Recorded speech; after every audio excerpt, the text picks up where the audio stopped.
the episode of the Mindful Money Makers. Today, I'm super excited to be inviting you into the world of one of the most brilliant minds that I've met. We've been together for a long time, Jeremy. We've been here and there, and I gave you a little hint, gave your name away a little bit. Let me introduce you, man.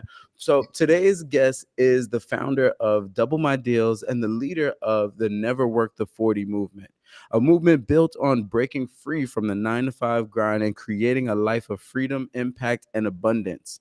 He's helping people multiply their deals, maximizing their opportunities, and stepping fully into living by design instead of by default, which is perfectly aligned with the brand and what we got going on here. Family, please welcome to the show, Jeremy Funderburk. How we doing today, Jeremy, bro? It's so good to see you. This has been a long time coming. It's been a minute since we spoke.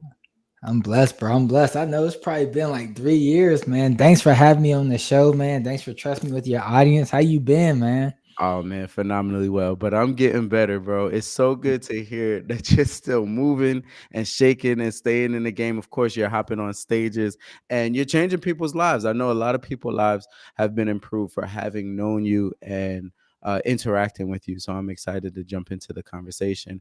But for just to get everything started, we go way back like rims on a Cadillac. But I want to give you an opportunity to kind of introduce yourself a little bit more. Tell us how you got started, where you at now, and where are we headed. Yeah, man. Yeah. Now, once again, I appreciate you having me on. And for everybody listening, I'm just a basic guy, regular guy.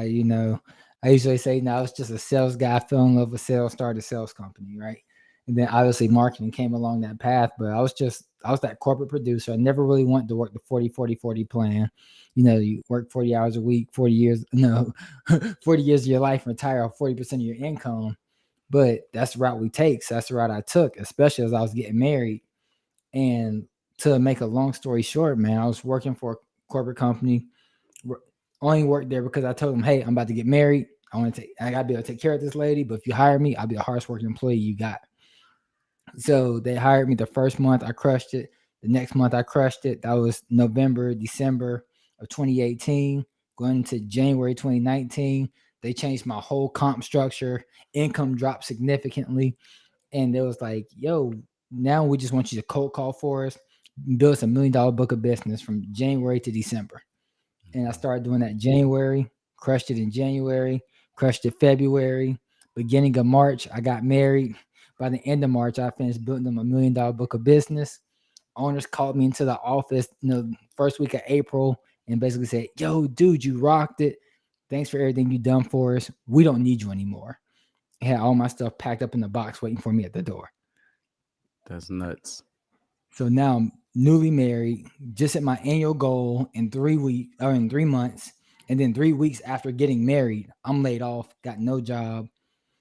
And that just led me and my wife to having a conversation. I was like, hey, I don't feel comfortable putting our financial future in the hands of somebody else. And if Hmm. I can do $1 million in 3 months for them, we can make at least six figures me working for myself. At least, And right? Hmm. and that started the entrepreneurial journey, man. And several companies later, we've been moving and grooving.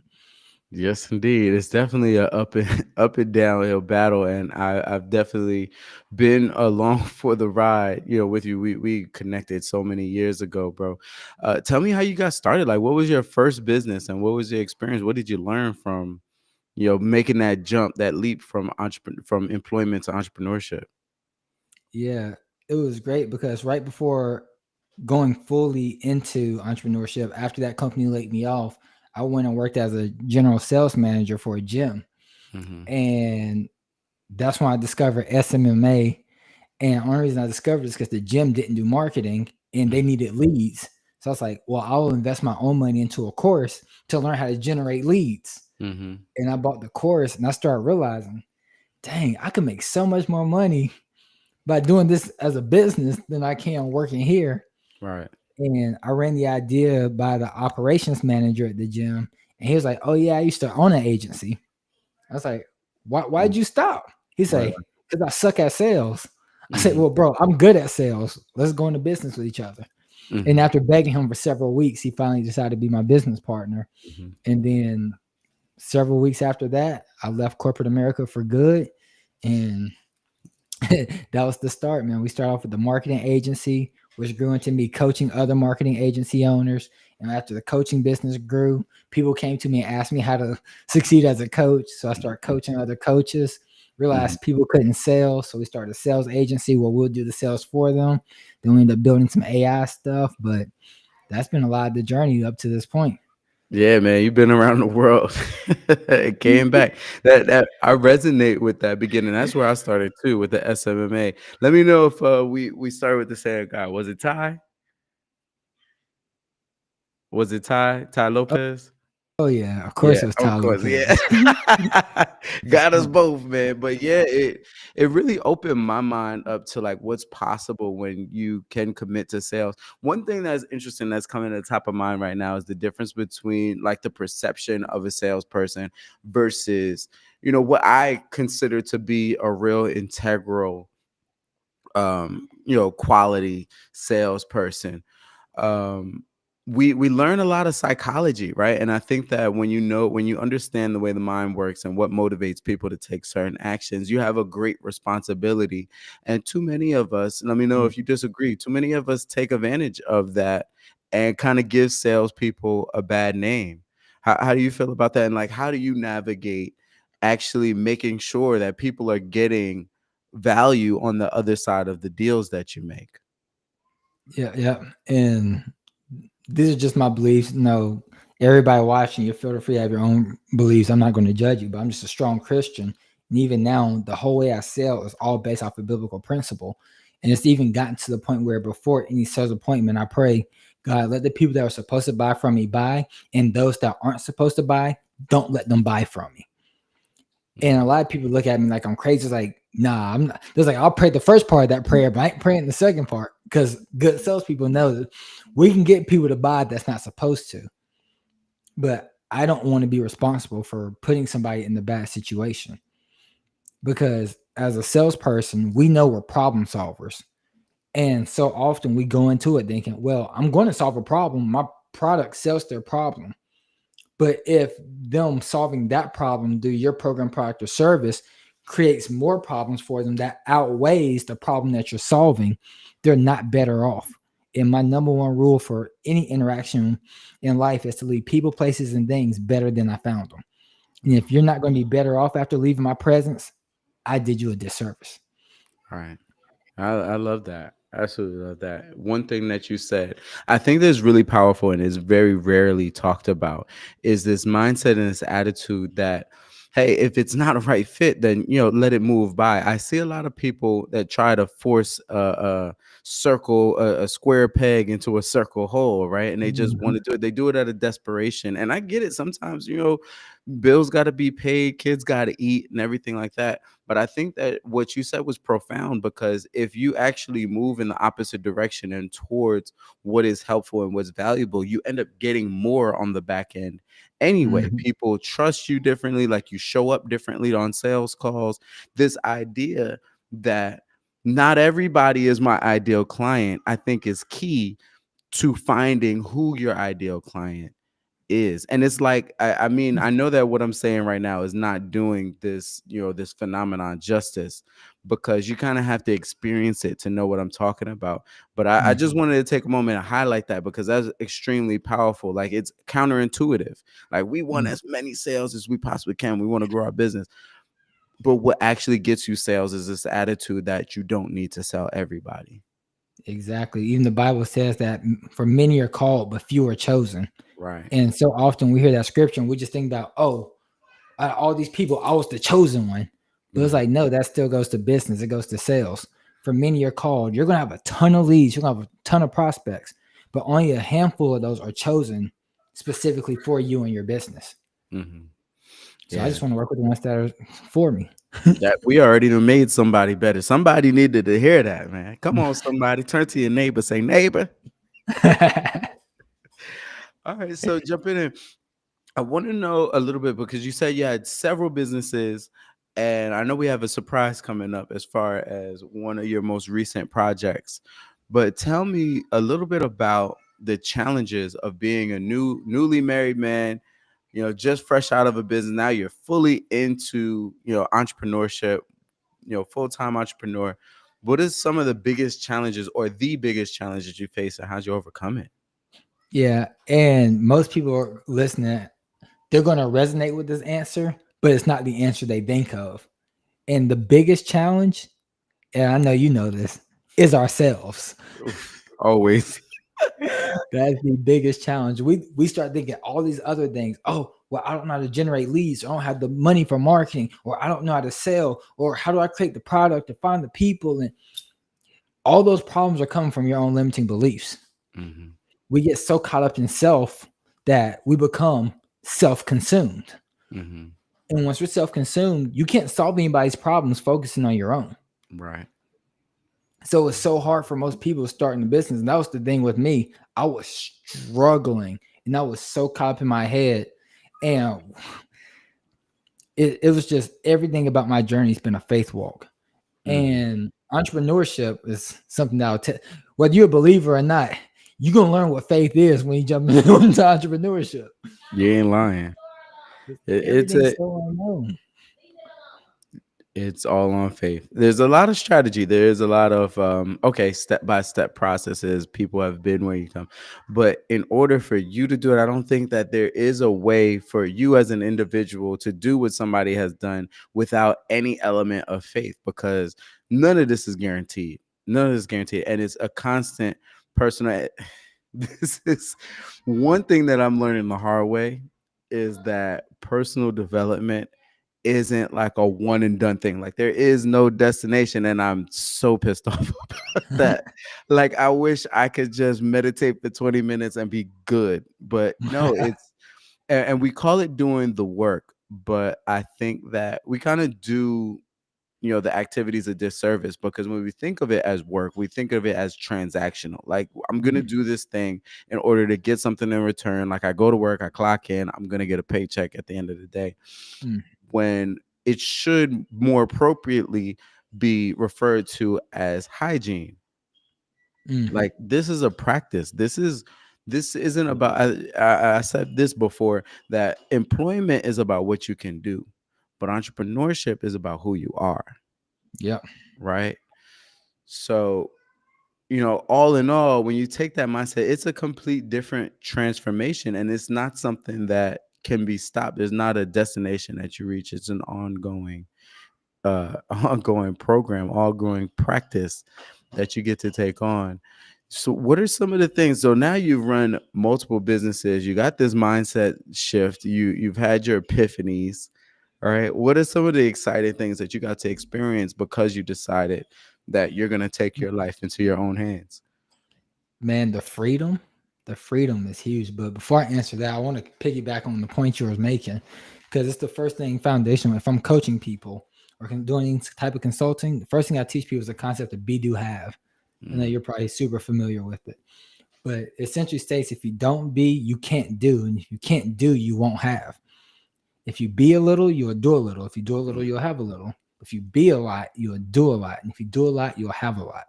mm, And people get the situation so different. Like they think, and I remember the first time I heard this quote was actually from you, and it was from Jim Rohn.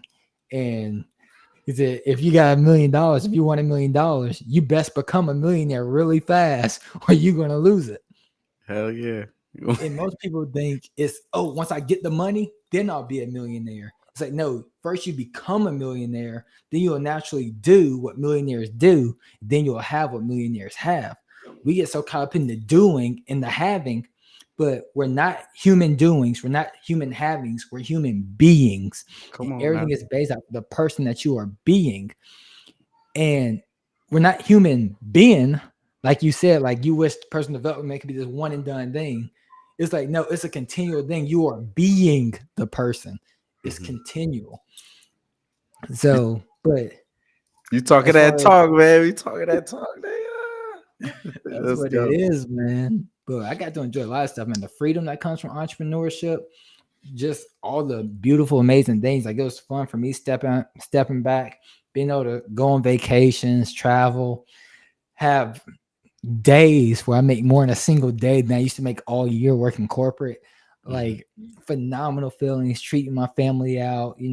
Friends just got married, being able to treat them tonight and things like that. like those things. But one of my proudest favorite moments was last year. I think it was in July, and my wife and I decided, hey, we're going to start having, start a family, have some kids, and her stress levels were way too high at her job. Um, So it was good to say, okay, well, you manage your boss's calendar. When's the next time he's going to be in the office? Friday? All right, perfect. Friday comes. As soon as he comes in his office, I come in right behind him, sit down, close the door, and say, hey, I just want to let you know, after these next 2 weeks, y'all ain't going to be seeing my wife no more. let's go. He goes, well, let me talk to my partner and see if 2 weeks is appropriate for her position or not. I say, cool, you go talk to your partner. That's fine. Just know after 2 weeks, you ain't gonna be seeing my wife here Right. no more. Either way, come Period. on, man. Jeremy's the boss. And just having the freedom to do that, man, that's probably been one of my greatest experiences. That's so powerful. I know that somebody listening right now wants to have that, right? Like the freedom to just walk into your boss office. Not even you having to do it, like your spouse coming in. Like, listen, this is what's about to happen. That's so powerful. That's funny, man. I didn't know that you laid down the law like that. Lay down. And thankfully, because like just me, I know how easy it is for when people start traveling for work or for business, how easy it is for their character to get compromised and for them to fall into something that they shouldn't have. Mhm, So my personal thing is I'm not travel. I never travel without my wife. Never. mhm, And I was like, well, in 3 weeks, I got 4 speaking engagements out of town, mhm. like in that 1 week. Right, So I right. was like, and my wife travels with me. So I was like, she's either gonna be gone for 9 days while we go travel, or Mhm. she just ain't gonna be here. But no, 3 weeks and she gone and she ain't Right. coming back. Yeah. So it gave me that extra comfort to say, yeah, no matter what y'all say to me, she Mhm. gone. Right. That's beautiful. I love that. I love that. And I think that it's ideas worth spreading because people, I think, deserve to be able to move and shake how they want to move and how they want to shake and not be uh prisoners of the capitalistic system, right? Like Mhm. there's some serious criticisms of capitalism, but there's some serious opportunity. I think that it comes down to knowing how to play the game, knowing how to provide value, and knowing how to be, Yep, that type of person that improves other people's lives, right? exactly. So what are we up to now, right? Like how do we get in contact with you? Like what are we doing there? What are we up to, man? Yeah, man. God just shifted me, man. Last year, God called me to start a Christian apparel brand and a Christian podcast. And I've been pushing it off because I'm like, bro, as a coach, I can speak from the stage and make $40,000 in a day. And pretty much every single last penny of that is profit. Hmm. Yes. And then I was like, if I'm building a clothing brand, maybe I'm running 20 to 30% profit margins. So I do like 100 something thousand worth of sales to make the same amount of money. Right, right. So I was like, and then when you're selling clothing, that's a lot of sales. Mhm, So I was like, whatever, I'm gonna build this thing, God, but I'm not I'm not about to do that now. Like I'm gonna build these other things, get the money, and that's gonna fund the purpose mission work. mhm. And then God just convicted me and said, the scripture, I think it's Matthew 6:33, but seek ye first his kingdom, his righteousness, then all these things will be added upon to you. Mhm, I was praying and God just told me, bro, hey, my dude, you got it backwards. You're seeking all those other things and then trying to add to the kingdom. That's the opposite equation. mhm, So literally, bro, just it was hard, man. It literally brought me down into tears. And I said, I'm just gonna be obedient and I'm gonna drop the other companies and I'm wow. gonna go full force into what God called me to do. So I'm at a position like I don't even know how bills are going to be paid. I don't know how anything's going to work out. But I'm just like, this is literally the biggest move of faith because we just had a lot of stuff going in the background. This is full transparency for the audience, and y'all see it on my YouTube channel, where literally like things went on behind my back I wasn't aware of, which resulted in lawsuits and because things just weren't paid from businesses that people ran through my personal. So now it's like credit's frozen, no access to credit. Wow. Every single penny was taken from my bank account. Oh, And I was just finished up this project with a company my dad was working for, helping them out. And mhm. then they screwed me out of my money. Wow. And thousands of dollars that was supposed to come in that they didn't pay. So I Mhm. was like, this is the perfect spot to glorify God because I'm a man of faith. Like I said, y'all Mhm. don't have to believe what I believe. But literally in the YouTube video, I point out, like, I'm shooting this video. As of right now, I'm dropping all my other businesses. I'm going full force into this clothing Wow. brand and this podcast. I got $9 in one bank account, negative 260 in one, and negative 300 in another. And I was like, Let's go. watch what God does. I love it. I love it. I love the energy. I love the optimism, like, because I don't know how many people could deal with, your bank account getting wiped out or being screwed over by this business partner, that business partner, and then keep going. But your faith is strong. And that, you know, ties in perfectly. Now everybody knows why the name of the episode is By Faith We Build, right? So now I know that you have a YouTube channel.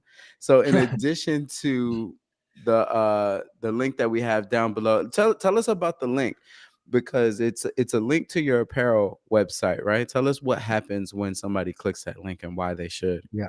Man, y'all get full access right now. That link doesn't even get announced to our wait list people. Like, we've been building this wait list. That link's not supposed to go live until September 6th. The wait list people don't even know the time or the day that the link goes live yet. They won't know that till Wednesday. So y'all got full access, first access. It already has all the discounts on there, plus chances to win additional discounts on top. But yeah, y'all can be the first one is no full salvation apparel. You see our first collection, the SDH collection, saved, delivered, healed. I just believe in what Jesus did on the cross. Most people think the word salvation means to be saved, but it really means to be saved, delivered, healed, and made new or made whole. Mm-hmm. So I'm like, most people don't know that, Mm-hmm. but there's things they're battling that they've already been delivered from. They just need to walk in that. There's Mm-hmm. health stuff with, they've already been healed. They just got to walk in it. So Mm-hmm. yeah, just trying to bring awareness and just hope that my journey really brings faith, So, and I'm hoping I can set a lot of entrepreneurs free that think they got to have the perfect situation. I was like, this is the Right. perfect underdog situation. Literally, probably everybody watching this is in a better financial situation than me. Right. So, Yes, indeed. So we build it not from the ground, from underground, right? So we here, but we haven't given up. And that's one thing that came to me earlier today. It was clear as day. Heard a voice. You're not giving up. I'm not allowing you mm, to. That's the mm, message came through to me. You're not giving up. I'm not allowing you to. I think that's relevant to what we're talking about right now. And before I move on, first off, if anybody is inspired and feels called to go ahead and get connected with Jeremy, go ahead and click that link. It's in the bio right now. It's in the description, depending on where you're watching this. Find it. It's fullsalvationapparel.com. Let's make it happen. And let's, take that first step because action, nothing happens without it. I want to talk about your YouTube channel. Like, how do we get in contact with that? And what's going on with YouTube? What do we get out of that? What's in it for the viewer? yeah. Y'all can just check Jeremy Funderburk. Just search for my name. You'll find the YouTube channel. Definitely happy to grow that. I think we're at like 501 subscribers right now. So Come on now. if you guys want to learn sales, I got a lot of sales content up. You can learn that. Bro, we was just talking about earlier. I actually got a video talking about how to sell without manipulation Let's go. right there. And that was totally backed by scripture. Mm-hmm. And that was from an event where people paid like a few $100 to attend. And I posted the recording of it absolutely for free on YouTube. So y'all go check that out. But yeah, moving forward, you're going to get a lot of behind the scenes of me actually building this new company. Mm-hmm. So hopefully it inspires people on their journey. And I just want to be a light, bro, because entrepreneurship seems so scary.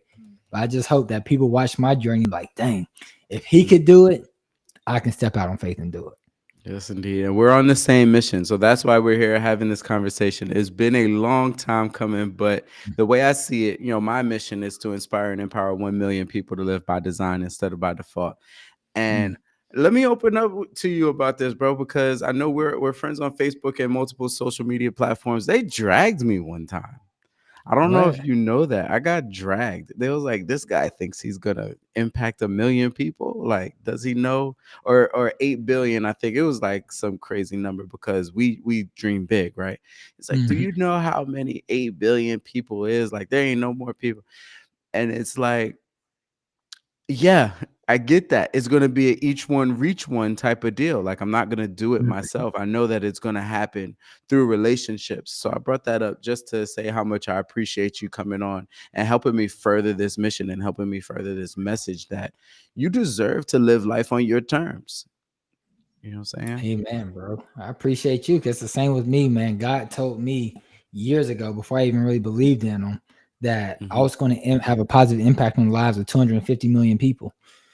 So I'm like, all right, cool. Got a quarter of a billion, people that we're going to impact. And I believe that's going to be a direct impact. And then do the ripple effects between me, my kids, my grandkids. It's going to be billions. Billions. Let's go. We're in it together, bro. We're gonna make sure that we stay in contact, that we keep creating together, that we keep pushing forward and keep pushing people in the direction of their purpose, man. Before I let you go, because I shoot, man, there's so much I want to know. I have to land the plane. But before I let you go, gotta ask you, what's one small thing that anybody listening right now can do to start living a little bit more by design instead of by default? Yeah, there's so many things I could say, but because of that specific verbiage, I'm going to tell everybody that if you want to live by design and not by default, it's going to start with you actually having the design. Mm.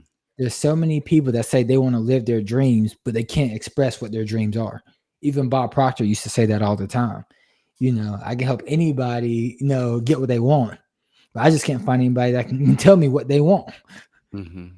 So you gotta, even the Bible says to write the vision and make it plain. And it says where there is no vision, the people perish. Guys, it starts with the vision. Sit down, pen and paper, map out exactly how you want your life to be. Map out who the person you need to become is. And then another bar on top of that, just to let you guys know, my new revelations of personal development, y'all, we're not actually developing the people. Personal development isn't you becoming a new being. It's just reminding yourself who you actually are. Oof. Say again. We're already God's highest form of creation. Personal development is not you developing to a better being. It's remembering who you already are. Come on Like, now. I've never seen a baby born with limiting beliefs. Right. Babies think they can do anything. You Yeah. put a baby in front of a fire, they're gonna say, "Ooh, I'm gonna go crawl into this fire." Yeah, yeah. There ain't It'll nothing be they the think they can do. They're just scared of falling and loud yeah. noises. That's it. It'll be the last thing they do. But they courage. They They got the courage. There's nothing they think they they got can't do. We learn all those limiting beliefs as we go. And mhm, personal development is just unlearning those things and tapping into who you really are. mhm.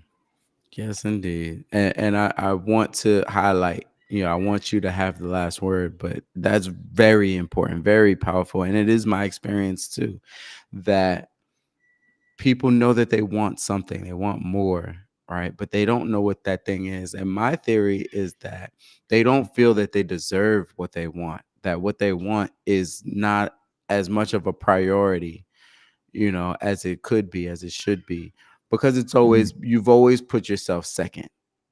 Mm-hmm. Right. A lot of people have always put themselves second. So they've gotten to this habit and this rhythm of not even considering what it is they want. So the muscle, the what I want muscle atrophies. And I'm speaking from my personal experience. That's what happened to me. Like, I got so tired of being rejected, asking for what I wanted, that I just stopped asking. And eventually I stopped even knowing what I wanted because every thought that came to my head seemed so far fetched and so undeserved that what's the point of even thinking about it? But Jeremy says that there is a point that is the first thing that you need to do, and it's tremendously important.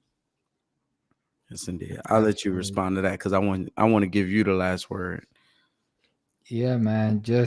I can't stress enough of people really growing and developing, remembering who they actually are, having that vision, knowing that they deserve it. But I'm not gonna go deep into it. I teach people what's called the 20-40-10 rule when building a business, and, and is really the investments that you need to make to the business to actually grow it. But 10% is just take whatever your annual goal is, invest 10% of that number into your personal development, and that's what helps you become the person that deserves to actually get the things that you say you want. So if people just did that, they will naturally start to feel like they deserve the things. They'll become the person, and then they'll have the stuff.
Yeah, we back.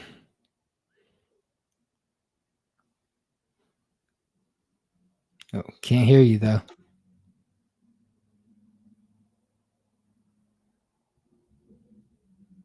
So if you're talking, I can't hear you.